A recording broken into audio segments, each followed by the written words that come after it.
sudah di atas air tidak boleh. Oke, kalau Bapak melawan negara silahkan. Berarti Bapak berada pada masa saya. Sebenarnya bukan masalah ngelawan negara ya Pak ya. Jadi Bapak ada. bongkar aja, Bapak itu di atas air, paham Iya, nggak? Pak, tapi kalau misalnya itu Pak, saya tegaskan, tidak ada bangunan di atas air. Capek saya, pusing. Wali Kota Serang Budi Rustandi sempat berdebat dengan warga pemilik bangunan rumah yang mendirikan bangunan di atas drainase di wilayah Sumber Maja, Kelurahan Kagungan, Kecamatan Serang, Kota Serang. Budi meminta warga tersebut sukarela membongkar bangunan yang sudah didirikan di atas drainase. Alasannya, keberadaan bangunan mempersempit saluran air dan menghambat arus air.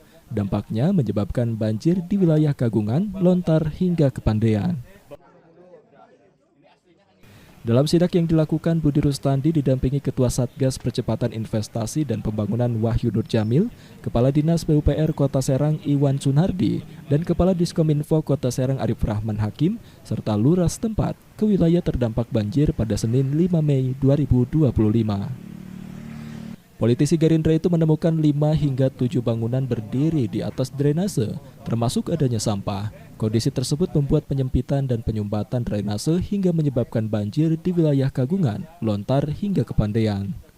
Budi meminta lurah setempat menyadarkan pemilik bangunan agar sukarela membongkarnya. Jika tidak, pemerintah Kota Serang yang akan melakukan pembongkaran karena menyalahi aturan Perda K3 dan sepadan jalan.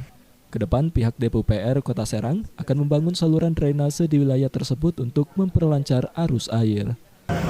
Ya, kurang lebih ada 5 sampai 7 titik ya, karena ini penting karena biar airnya mengalir ya.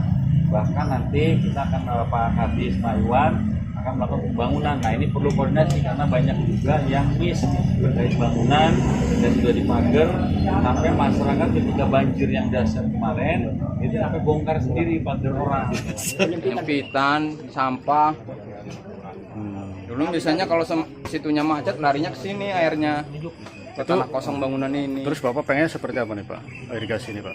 Kalau minta sama yang punya bangunan mah dikasih jalan air situ, jadi nggak biar terlalu macet bisa ngebuang ke sana. Warga di Sumber Maja Kagungan mendukung sikap Wali Kota Serang yang meminta pemilik bangunan yang sudah mendirikan bangunan di atas drainase untuk segera membongkarnya agar lingkungan mereka di Kagungan, Lontar, dan Kepandean tidak lagi tergenang banjir ketika hujan deras mengguyur. Dharma Wijaya, jurnalis Banten TV dari Serang, memberitakan.